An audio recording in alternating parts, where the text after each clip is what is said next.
Good morning everyone. स्वागत है आपका टारगेट सेमेस्टर के यूट्यूब चैनल पे और मैं आपकी मेंटर अंकिता आपको आज फिजिक्स पढ़ाएंगे। ठीक है, तो सबसे पहले आप ये ध्यान रखो कि ये जो मैं फिजिक्स स्टार्ट करने जा रही हूँ ये लखनऊ यूनिवर्सिटी वालों के लिए है और ये सेमेस्टर का है। तो ये आप ध्यान रखोगे कि सबसे पहला जो यूनिट आता है वो इलेक्ट्रोस्टैटिक्स आता है। ठीक है, तो इस सेमेस्टर में आपके जितने भी यूनिट हैं वो हम अब कंप्लीट कराएंगे और आपको ये पूरा बैच मिल जाएगा। ठीक है, और आपको आज से सारी क्लासेस आपको मिलती जाएंगी। तो ये पूरा हम स्टार्ट करने से पहले समझेंगे कि हमको क्या पढ़ना है और कैसे पढ़ना है। ठीक है, तो सबसे पहले हम क्या करेंगे कि यूनिट स्टार्ट करेंगे। यूनिट को हम समझेंगे, मतलब वो जितने टॉपिक्स हैं उनको क्या करेंगे, समझेंगे, उसके बारे में पढ़ेंगे और उनके बारे में पढ़ने के बाद हम एमसीक्यूज लगाएंगे और उस पर कुछ क्वेश्चंस भी हम लगाएंगे।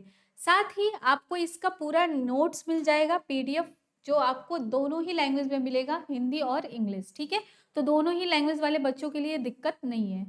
अगर आप बीएससी कर रहे हैं और आप सेकेंड सेमेस्टर में हैं तो आप ये लेक्चर ज़रूर देखिए, क्योंकि आपके लिए ये फिजिक्स मतलब फिजिक्स का ये पूरा बैच आपके लिए बहुत ही फायदेमंद होने वाला है। क्योंकि हम जल्द से जल्द ये पूरा बैच पूरा यूनिट कवर करेंगे, सिलेबस कवर करेंगे, एमसीक्यूज देंगे, नोट्स देंगे आप लोगों को। तो इतना सब कुछ अगर मिल जा रहा है तो आप ये बैच जरूर ज्वाइन करिएगा और आज से आपकी पूरी क्लासेस आपको लाइन बाई लाइन मिलती जाएंगी एक एक करके। ठीक है, तो अब से स्टार्ट करते हैं। तो पहला यूनिट हमारा क्या है, इलेक्ट्रोस्टैटिक्स। क्या है इलेक्ट्रोस्टैटिक्स? इलेक्ट्रोस्टैटिक्स का हिंदी होता है विद्युत स्थितिकी। ठीक है, अब बात करते हैं कि ये आया कहाँ से। ये आया है इलेक्ट्रोमैग्नेटिज्म से। तो हम मैग्नेटिज्म की जब बात करते हैं, विद्युत चुंबकी की बात करते हैं, उसमें दो चीजें पढ़ते हैं। एक आती है इलेक्ट्रोस्टैटिक्स और एक आता है इलेक्ट्रोडायनामिक्स। क्लियर? तो इलेक्ट्रोडायनेमिक्स क्या होता है, उसमें ये होता है कि वो चीजें होती है विद्युत गतिकी नाम से जाना जाता है, विद्युत गतिकी नाम से। ठीक है, और जो हमारा इलेक्ट्रो स्टैटिक्स होता है जो अभी हम लोग पढ़ने वाले हैं उसको कहते हैं वैद्युत स्थितिकी। ठीक है, अब बात करते हैं कि इसमें क्या ही अंतर होता है जिसके बारे में हम पढ़ते हैं। तो चलो हम लोग इसका पहले इंट्रोडक्शन ही समझ लेते हैं। अब देखो,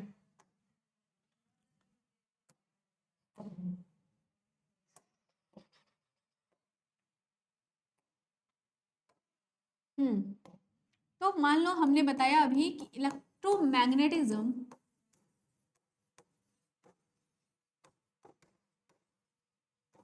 को दो भाग में बांट दिया गया। एक हो गया हमारा इलेक्ट्रोस्टैटिक्स और ये हो गया हमारा इलेक्ट्रोडायनेमिक्स। देखो, कोई भी चैप्टर पढ़ने से पहले ना सबसे पहले हमको उसका बेसिक क्लियर होना चाहिए। ठीक है, क्या होना चाहिए, बेसिक क्लियर होना चाहिए। बेसिक का मतलब इन द सेंस कि ट्वेल्थ का, 11th का चीजें जो भी आपने पढ़ा है 12th में आपके मिल जाएंगे। ठीक है, तो आप अगर पढ़े हो 12th में तो ये सारी चीजें आपको क्लियर होनी चाहिए। अब बात करते हैं इलेक्ट्रोस्टैटिक्स और इलेक्ट्रोडायनामिक्स की। तो इलेक्ट्रोस्टैटिक्स जो होता है वो होता है कि स्थिति, यानी जब हमारा चार्ज क्या हो, रेस्ट में हो। क्या हो, चार्ज क्या हो, रेस्ट में हो, तो उसके बारे में हम पढ़ते हैं। तो we studied about when charge is in rest. Direct लिख लो, इन रेस्ट। क्या लिख सकते हैं, चार्ज इन रेस्ट। क्लियर? इसमें क्या पढ़ते हैं, जब हमारा चार्ज क्या हो, मोशन कर रहा हो। क्या हो, चार्ज क्या कर रहा हो, मोशन कर रहा हो। ओके, अब बात करते हैं कि चार्ज होता क्या है। भाई विद्युत आवेश होता क्या है, या हम सिर्फ आवेश की बात करें तो चार्ज आपको पता है किसी भी एक इलेक्ट्रॉन पे जितना मतलब पावर हो उसी को कहते हैं चार्ज। ठीक है, या फिर हम ऐसे समझ लें, पहले आप समझो कि चार्ज क्या होता है, दो तरह के होते हैं। एक होता है अच्छा वाला, एक होता है बुरा वाला।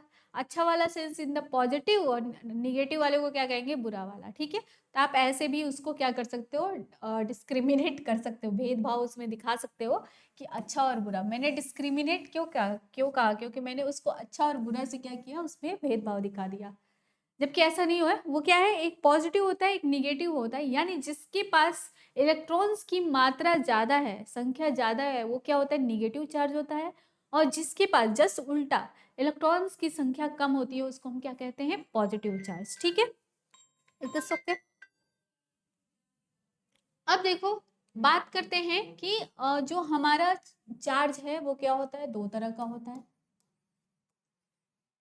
ओके, एक तो हमने जान लिया निगेटिव और एक हमने जान लिया पॉजिटिव। एक और होता है न्यूट्रल। क्या होता है, न्यूट्रल की बात करते हैं। अच्छा ये बताओ न्यूट्रल का मतलब क्या हो गया, न्यूट्रल मतलब ना के बराबर। यानी कई बच्चे ऐसा समझेंगे कि उसमें चार्ज होता ही नहीं है, ठीक है, जबकि ऐसा नहीं है। न्यूट्रल का मतलब हो गया कि जिसमें जितना निगेटिव चार्ज है उतना ही क्या हो, पॉजिटिव चार्ज भी हो। क्लियर, यहाँ तक समझ में आ गया? ओके। और आप शुरू से पढ़ते आ रहे हो कि इलेक्ट्रिक करंट क्या होता है, the rate of the flow of the charge. ये होता है ना कि जो हमारा आवेश है, आवेश प्रवाह की दर को हम क्या कहते हैं, विद्युत धारा कहते हैं। हिंदी वाले बच्चे भी समझेंगे, ये बहुत अच्छा लैंग्वेज होता है, बहुत प्रभावशाली, ठीक है। आवेश प्रवाह की दर को हम क्या कहते हैं, विद्युत धारा भी कहते हैं। और चार्ज क्या होता है, the rate of the flow, sorry, हमारे करंट क्या होता है, rate of the flow of the charge होता है। क्लियर, यहाँ तक समझ में आ गया? ओके। अब बात करते हैं कि जो चार्ज होता है वो कैसे कैसे, मतलब हम उसको क्वांटाइज कर सकते हैं। क्या कर सकते हैं, क्वांटाइज कर सकते हैं, या फिर क्वांटाइजेशन पढ़ लें, या फिर जो भी है उसके बारे में पढ़ लें कि वो क्या क्या हो सकता है। ओके, तो जो एक चार्ज है यानी क्यू है, तो क्यू की जो वैल्यू है,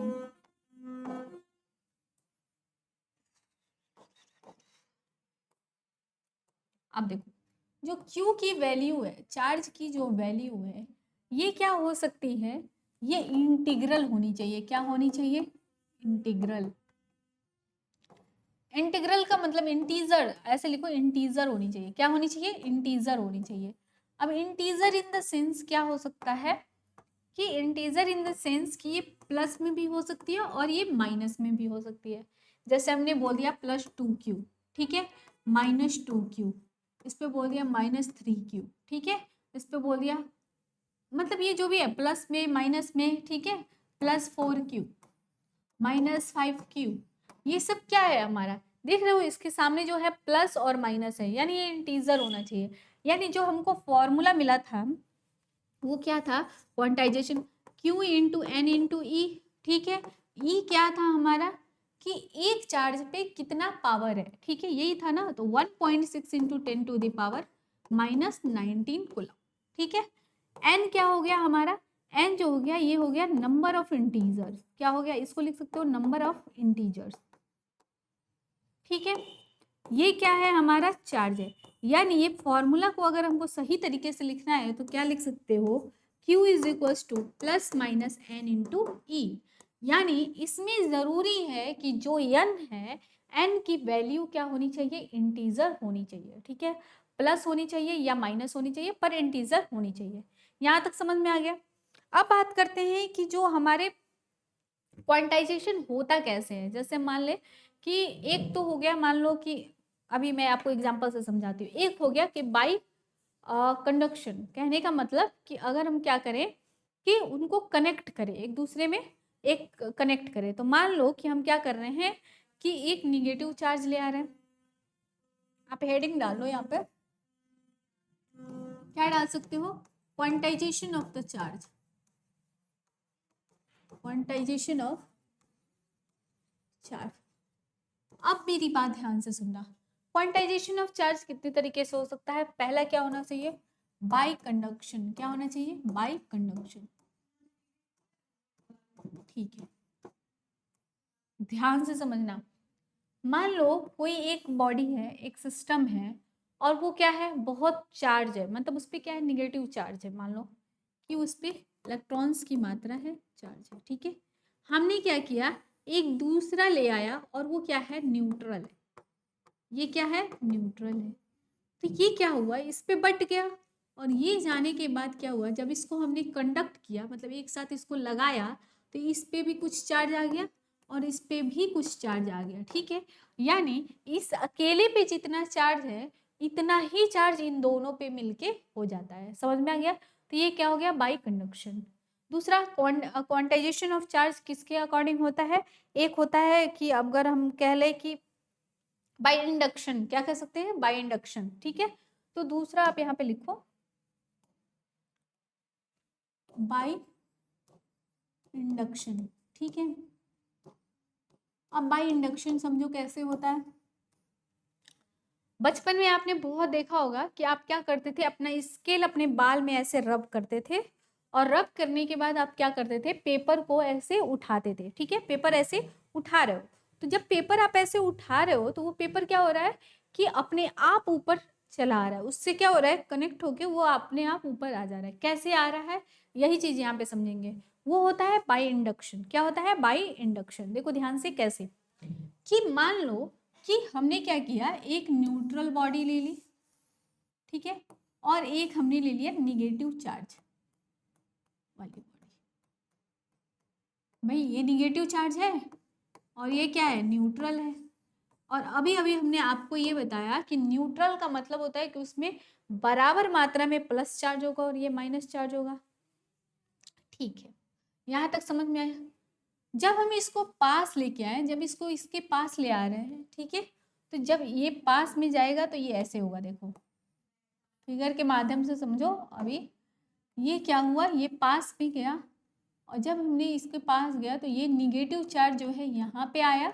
अब ये बताओ, जब ये निगेटिव चार्ज है यानी इसके पास इलेक्ट्रॉन्स ज़्यादा है, तो जाहिर सी बात है ये किस चार्ज को अट्रैक्ट करेगा, तो ये प्लस चार्ज को अट्रैक्ट करेगा। यानी ये प्लस वाले जितने चार्ज हैं वो इसके पास आ जाएंगे और माइनस वाले को रिपेल कर देगा। क्या करेगा, रिपेल करेगा, यानी इसको प्रतिकर्षित करता है, इसको दूर भगाता है।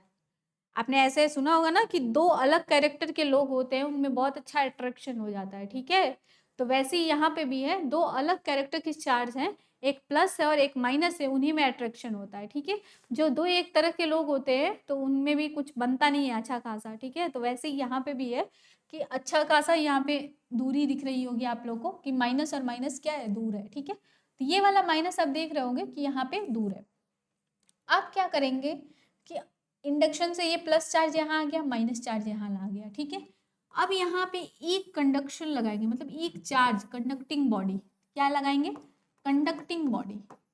अब जाहिर सी बात है, जब कंडक्टिंग बॉडी आ गया यहाँ पे, तो ये क्या करेगा, ये यहाँ से चार्ज यहाँ पे शिफ्ट हो जाएगा, यानी माइनस चार्ज इधर शिफ्ट हो गया।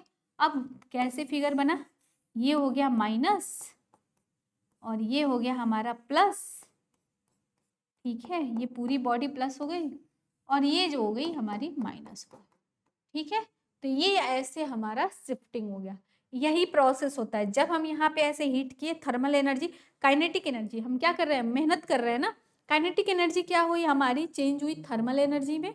और जब थर्मल एनर्जी चेंज होती है तो वो क्या करती है कि यहाँ पे मॉलिक्यूल्स को हीट देती है और इसकी वजह से ये क्या होते हैं, गर्म हो जाते हैं और ये अपना जगह छोड़ते हैं। यहाँ से ये क्या करेगा, अट्रैक्ट करेगा। मान लो हम किसी न्यूट्रल बॉडी पे ले गए जैसे कि कागज, अब वो उसके पास कोई चार्ज, लेकिन वहां पे गया तो ये क्या किया, प्लस वाला उसको अट्रैक्ट किया और ये तुरंत इसके पास आ गया खींच के। ठीक है, तो वहां पे क्या काम कर रहा है, इंडक्शन काम कर रहा है। हमने चार्ज को अलग करने के लिए एक कंडक्टिंग बॉडी को लगा दिया, तो ये हो गया बाई इंडक्शन। अच्छा, अभी हमने क्या कर दिया कि प्लस चार्ज को यहाँ पे आके लगा दिया। अगर हमको क्या चाहिए कि माइनस चार्ज अब इधर चाहिए, तो उसके लिए हमको क्या करना होगा, हम क्या करेंगे, प्लस वाले चार्ज को लाएंगे। ठीक है, बाई इंडक्शन में एक और चीज समझो कि मान लो कि हमने क्या कर दिया, ये वाली जो बॉडी ली, कंडक्टिंग बॉडी, ये हमने प्लस चार्ज की ली, जिसपे क्या है, सिर्फ प्लस चार्ज है। ठीक है, ओके, और ये वाली न्यूट्रल है। जब ये न्यूट्रल है तो ये बताओ, ये प्लस है तो जाहिर सी बात है इसके पास इलेक्ट्रॉन की कमी है। ये क्या करेगा, निगेटिव वाले को अट्रैक्ट करेगा। क्या करेगा, निगेटिव वाले को अट्रैक्ट करेगा। तो ये निगेटिव चार्ज क्या हो गया, यहाँ पे आके इकट्ठा हो गया और प्लस वाला चार्ज जो है इधर शिफ्ट हो गया। क्लियर, यहाँ तक समझ में आया। अब इस प्लस वाले चार्ज को हटाने के लिए एक कंडक्टिंग बॉडी लगाएंगे जो इसको अट्रैक्ट करेगा और प्लस चार्ज इधर शिफ्ट हो जाएगा। बचेगा क्या, ये हो गया प्लस चार्ज और ये हो गया हमारा माइनस चार्ज और ये हो गया हमारा क्या हो गया, समझ में आ गया। ऐसे होता है बाय इंडक्शन। क्या होता है, quantization of charge by induction. ठीक है, यहां तक समझ में आ गया। ओके, अब एक चीज समझो, अगर हमको चार्ज अलग ही करना है, मान लो इलेक्ट्रॉन को इधर ही लाना है, तो एक और चीज कर सकते हैं हम। यहाँ से अगर अभी अर्थिंग जोड़ दें, मान लो क्या कर दिए, एक अर्थिंग लगा दिए। ध्यान से समझना, हमने क्या किया, एक अर्थिंग लगा दिया। ठीक है, ये अर्थिंग लगा दिया, जाहिर सी बात है इसका चार्ज माइनस वाला इधर खींच के चला गया, ये प्लस हो गया और ये अर्थिंग से माइनस वाला चार्ज इधर आ गया। समझ में आ गया? अब एक चीज समझो कि अगर मैं ये बात करूं कि जो ये क्वांटाइजेशन ऑफ चार्जेस हो रहे हैं तो ये हमेशा इक्वल मात्रा में होते हैं। जैसे कि एक क्वांटाइजेशन ऑफ चार्जेस में आपने पढ़ा होगा कि Q1 plus Q2 plus Q3 dot dot dot dot is equals to Q1 dash plus Q2 dash plus Q3 dash dot dot dot dot करके। ठीक है, इसको समझते हैं कैसे कि मान लो कोई बॉडी है, मान लो कोई बॉडी है, एक ये और एक ये। ठीक है, मान लो कि जैसे मैंने बोला कि इंटीग्रल वैल्यू होता है, क्या होता है? इंटीग्रल वैल्यू होता है, जाहिर सी बात है। तो अगर ये मान लो कि +3 कूलाम है, ठीक है, और ये हो जाता है -2 कूलाम, ठीक है, और ये हो जाता है हमारा क्या? 1 कूलाम, +1 कूलाम। ठीक है, तो जो हमारी मान लो इधर बॉडी है, ठीक है, इस बॉडी में अगर कोई वैल्यू दे दी, क्या दे दिया कि 2 कूलाम, ठीक है, और इसमें दे दिया -4 कूलाम, तो ये वाली क्या होगी? ठीक है, तो ये वाली क्वेश्चन मार्क है हमारी, मान लो कि ये वाली। तो मान लो ये क्या है? Q1 है, ये Q2 है, ये क्या है? Q3 है, ये क्या है? Q1 डैश है, Q2 डैश है, और ये क्या है? हमारी Q3 डैश है। ठीक है, यहाँ तक समझ में आया? अभी अभी हमने क्या बताया कि दोनों में जो चार्ज का डिस्ट्रीब्यूशन है वो हमेशा बराबर रहेगा, जो चार्ज है वो बराबर रहेगी। ठीक है, अब ये देखो, अगर मैं कर दूं Q1 plus Q2 plus Q3, तो ये कितना आएगा? +3 प्लस -2 प्लस 1। ठीक है, अब ये कितना हो गया? 3 - 2 + 1, यानी ये आ गया 0 के बराबर। कितना आ गया? 0 के बराबर। ठीक है, अब ये देखते हैं जरा, Q1 dash plus Q2 dash plus Q3 dash. यहाँ देखो Q1 की वैल्यू कितनी है? Q1 की वैल्यू है हमारी +2, ठीक है, +2 प्लस Q2 की वैल्यू कितनी है? -4। ठीक है, अब ये इसकी वैल्यू कितनी आएगी? Q3 की वैल्यू कितनी होगी ये हमको निकालना है। ये इक्वल टू है, ठीक है, इक्वल टू 0। अब इधर सॉल्व करो, ये कितनी हो जाएगी? 4 और 2 -2 प्लस Q3, यानी -2 को जब इधर ले जाएंगे तो Q3 डैश की वैल्यू कितनी आ जाएगी? Q3 की डैश की जो वैल्यू आएगी वो आ जाएगी +2C। ठीक है, अब एक बात बताओ, अगर यहाँ +2C रख देते हैं, मान लो यहाँ पे +2C रख दो, तो कितना हो जाएगा? देखो तो Q1 dash plus Q2 dash plus Q3 dash.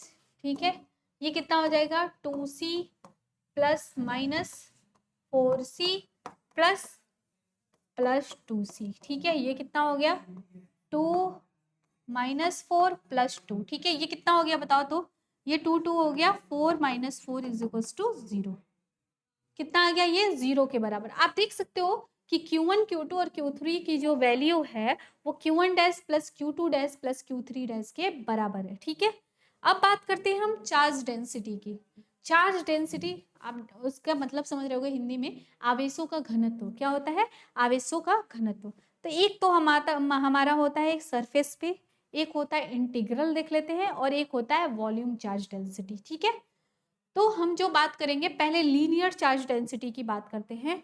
तो लीनियर चार्ज डेंसिटी जो होता है कि जो चार्ज का पूरा चार्ज है उसका जो यूनिफॉर्मली डिस्ट्रीब्यूशन होता है थ्रू द लीनियर, मतलब लीनियर एक रॉड ले लो, मान लो कोई एक लीनियर रॉड है लेंथ L का, उस पे जो चार्ज डिस्ट्रीब्यूशन होता है उसको हम कहते हैं लीनियर डिस्ट्रीब्यूशन।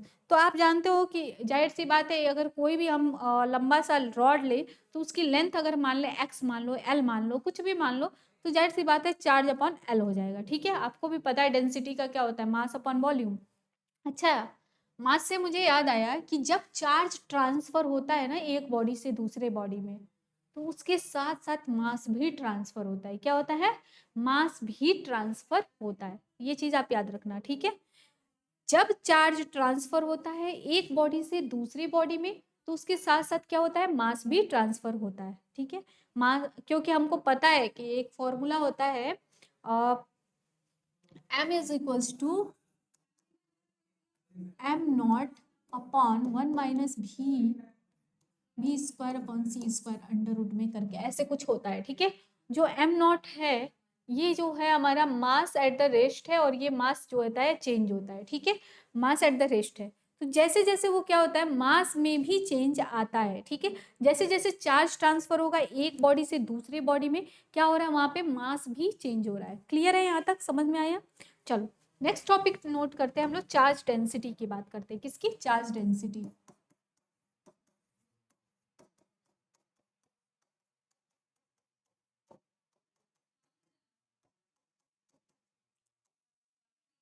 ओके, तो चार्ज डेंसिटीज के बारे में बात करते हैं। एक होता है चार्ज डेंसिटी की लीनियर चार्ज डेंसिटी। क्या होता है? Linear charge density. तो उसके बारे में हम पढ़ते हैं। यहाँ पे पहला टॉपिक लिख लो,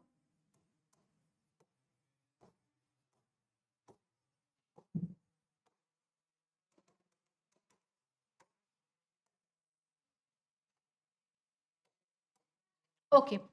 अगर हमारी जो चार्ज है, अगर उसका डिस्ट्रीब्यूशन क्या होता है कि ये क्वांटिटी ऑफ चार्ज है, अगर उसका डिस्ट्रीब्यूशन पर यूनिट लेंथ में होने लगे तो उसको क्या कहते हैं हम? Linear density. ठीक है, तो इसको हम ऐसे लिखेंगे, देखो,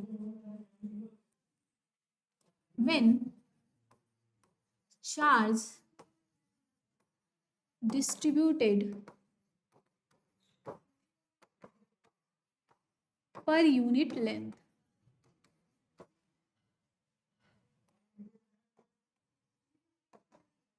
is called चार्ज डेंसिटी। ठीक है, यानी पर यूनिट क्या हो, हमारा घनत्व। ठीक है, जैसे पर यूनिट हमारी लंबाई जो है, एक यूनिट प्रति इकाई। ठीक है, प्रति इकाई जो लंबाई है उस पे हमारा क्या होता है, जब चार्ज डिस्ट्रीब्यूट होता है, ठीक है, पूरा जो चार्ज है उसका क्वांटिटी ऑफ चार्ज वो क्या होता है, डिस्ट्रीब्यूट होता है, तो उसको हम कहते हैं लीनियर चार्ज डेंसिटी। ठीक है, it's called linear charge density. देखो इसको इरेज करो, लीनियर चार्ज डेंसिटी। ठीक है, अब मान लो कि कोई रॉड एल है। ठीक है, मतलब एक रॉड है जिसकी लंबाई एल है, तो let a rod of length L. ठीक है, एक रॉड है और जिसकी लंबाई कितनी है, एल लंबाई है। ठीक है, अब इस पे हम चार्ज डिस्ट्रीब्यूशन देखते हैं कि चार्ज डिस्ट्रीब्यूशन होता कैसे है। जब इसका चार्ज डिस्ट्रीब्यूशन होता है, मान लो कि अभी ये बॉडी है, ठीक है, अभी इस पे क्या कर रहे हैं, अगर मान लो टेम्परेचर बढ़ा रहे हैं, ठीक है, और कोई मॉलिक्यूल्स उसमें थर्मली एनर्जी में पाता है, थर्मल एनर्जी पाता है, अगर काइनेटिक एनर्जी अगर देते हैं और वहां से क्या होता है, थर्मली वो हीटेड होता है। ठीक है, जब हीट होता है तो वहां से जो उसके मॉलिक्यूल्स हैं, एनर्जी है, वो क्या होती है, वो ट्रांसफर होने लगती है। ठीक है,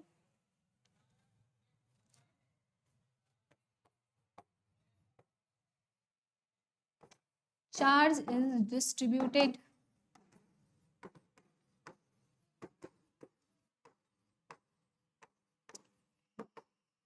पर यूनिट लेंथ। ठीक है, तब ये क्या कहलाएगा, मान लो ये चार्ज है पर यूनिट लेंथ, यानी क्यू बाई एल। क्या हो गया ये हमारा, Q by L, lambda is equal to Q by L, where lambda is क्या है हमारा, चार्ज डेंसिटी। क्या है हमारा, चार्ज डेंसिटी। ठीक है, यहाँ तक समझ में आ गया। अब बात करते हैं कि हमारी सरफेस चार्ज डेंसिटी क्या होती है। सरफेस चार्ज डेंसिटी यानी जाहिर सी बात है, सरफेस की बात कर रहे हैं, यानी एरिया की बात कर रहे हैं। किसकी बात कर रहे हैं, या एरिया की बात। आपने वो पढ़ा है कि ट्वेल्थ में जाके प्रत्यास्थता गुणांक, क्या पढ़ा है, प्रत्यास्थता गुणांक पढ़ा होगा। ठीक है, इलास्टिसिटी में होगा आपका, तो उसमें ये चीज़ आपने पढ़ी होगी। ठीक है, कि कैसे कैसे डेंसिटी चेंज होती है, वैसे ही यहाँ पे भी है। जैसे जैसे चार्ज में हमारी डेंसिटी क्या होती है, जब वो डिस्ट्रीब्यूट होती है पर यूनिट एरिया, तो उसको हम क्या कहते हैं, डिनोटेड बाय द सिंबल। ठीक है, तो आप यहाँ पे लिख लो charge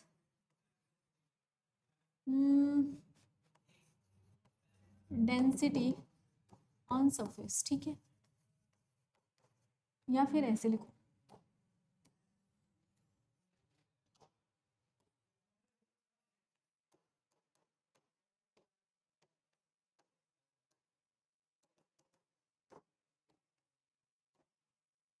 when the charge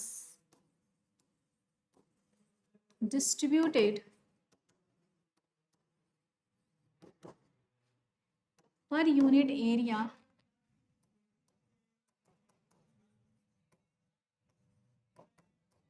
is denoted by, इसको किससे डिनोट करेंगे, डिनोटेड बाय सिग्मा, किससे, सिग्मा से।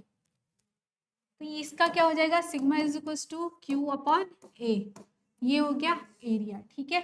ये आप लोग ऊपर ऊपर पढ़ो, इसका कोई उतना वो नहीं है, सरफेस हो गया, ठीक है। आप इसको अगर वॉल्यूम में ले जाओ तो ये क्या हो जाएगा, क्यू बाई वी, क्या हो जाएगा, वॉल्यूम चार्ज डेंसिटी, क्या हो जाएगी, volume charge density. When the charge distributed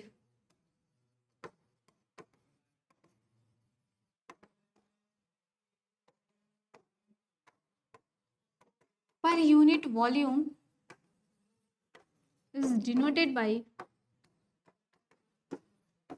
इसको किससे डिनोट करेंगे, इसको डिनोट करेंगे हम रो से, किससे, रो से। तो इसको लिख सकते हैं rho is equal to Q by v, ठीक है, क्यू बाई वी। ये हो गया आपका वॉल्यूम चार्ज डेंसिटी, ये क्या हो गया आपका वॉल्यूम चार्ज डेंसिटी, ठीक है। अब अगर हम बात करें किसकी, कुलॉम्स लॉ की बात करते हैं। तो कुलॉम्स लॉ में आपने पढ़ा होगा, कुलॉम साहब ने क्या दिया था कि, पहले हम इसको देख लेते हैं, समझ लेते हैं।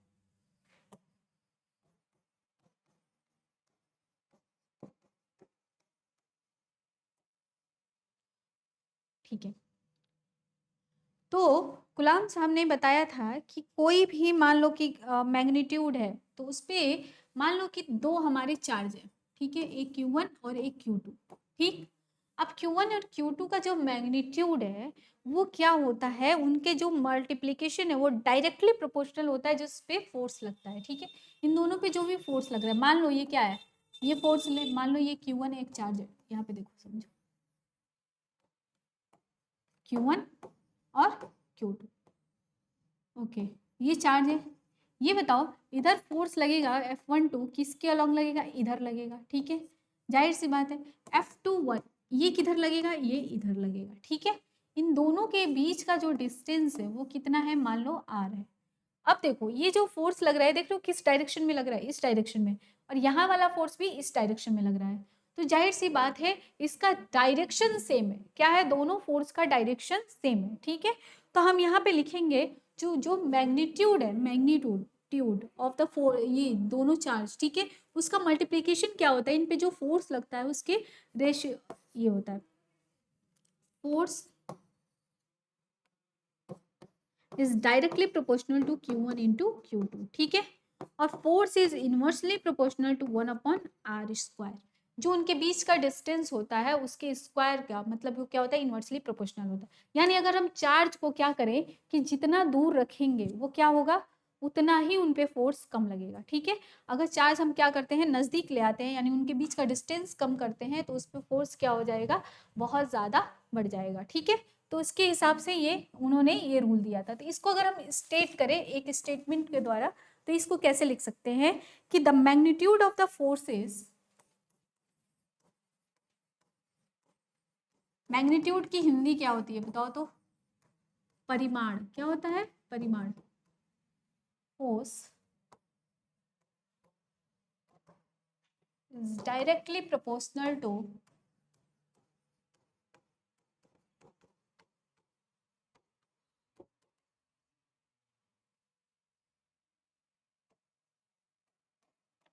प्रोडक्ट ऑफ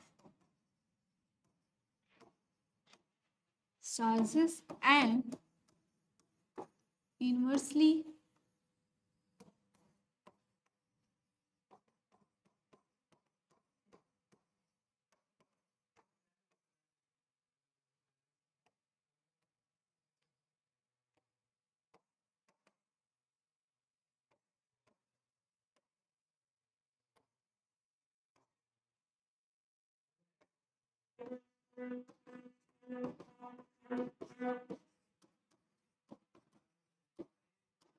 बिटवीन देम, यानी आप लिख सकते हो Q1 इंटू Q2, और इसको क्या लिख सकते हो 1/r²। जब इसको लिखोगे इक्वल्स टू, तो K into Q1 into Q2 upon R²। अच्छा, अभी हम यहाँ पे पूछे कि के का आप यूनिट बता दो, तो आप यहाँ निकाल सकते हो। के की यूनिट कैसे निकालोगे बताओ तो? आर स्क्वायर क्या होगा, ये फोर्स में जाके मल्टीप्लाई और Q1 इंटू Q2 नीचे आ जाएगा, ठीक है। और आपको पता है कि फोर्स का यूनिट क्या होता है, न्यूटन होता है। क्या होता है? न्यूटन होता है। तो आप यहाँ आराम से निकाल सकते हो। अगर मैं आगे पूछ दूँ कि यूनिट ऑफ के, क्या लिख सकते हो? यूनिट ऑफ के, यानी के का मात्रक क्या होता है, ठीक है। तो आप यहाँ पे निकाल सकते हो direct, K is equal to F R square upon Q1 into Q2। भाई ट्रांसफर करोगे डिवीजन में जाके मल्टीप्लीकेशन हो जाएगा ना, मल्टीप्लाई हो जाएगा। और जो Q1 इंटू Q2 है वो क्या हो गया, आके डिवाइड हो गया, ठीक है। तो आप यहाँ से क्या लिख सकते हो, इसका हो गया newton metre square upon, charge है ना, चार्ज का क्या होता है बताओ तो? कूलम होता है ना, कूलम स्क्वायर, ठीक है। तो ये हो गया आपका यूनिट ऑफ द के। इतना समझ में आ गया? क्लियर है यहाँ तक? अभी यहाँ पे एक और चीज समझो कि आप यहाँ पे समझे होगी फोर्स जो होता है inversely proportional to distance between them, यानी दोनों चार्ज के बीच का डिस्टेंस। एक और चीज समझो, जब आप फोर्स देख रहे हो कि एक ही डायरेक्शन में लग रहा है, तो इसका मैग्नीट्यूड कितना हो जाएगा? अगर मैग्नीट्यूड ऑफ द फोर्सेस देखे, देखो ऐसे होगा।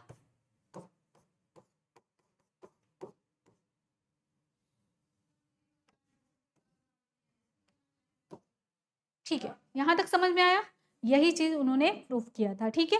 अब हम समझेंगे इसका और ज्यादा चीजें, जो हम F1 F2 और सारे पॉइंट्स लेके कि उसके R1 डिस्टेंस पे, R2 डिस्टेंस पे यहाँ पे कूलम्ब्स लॉ कैसे अप्लाई होता है, ठीक है। आज के लिए बस इतना, और फिर मिलते हैं आपसे नेक्स्ट लेक्चर में इसी यूनिट का। जबकि हमने स्टार्ट कर दिया तब इसको खत्म करेंगे ही, ठीक है। तो आप प्लीज़ प्लीज़ इस बैच को ज्वाइन कीजिए, क्योंकि अगर आप लखनऊ यूनिवर्सिटी से हैं तो आपके लिए बहुत ज़रूरी बैच है। बीएससी का जितना भी कोर्स है, सिलेबस है, वो पूरा कराया जाएगा इस सेमेस्टर का, और आपको पूरा यूनिट वाइज लेक्चर मिल जाएगा, ठीक है। बाकी आपको एमसीक्यूज भी करवाए जाएंगे, पीवाईक्यू, और साथ ही में आपको क्लास नोट्स भी मिल जाएगा, और हिंदी और इंग्लिश दोनों ही लैंग्वेज में होगा, ठीक है। तो आज के लिए बस इतना, थैंक यू।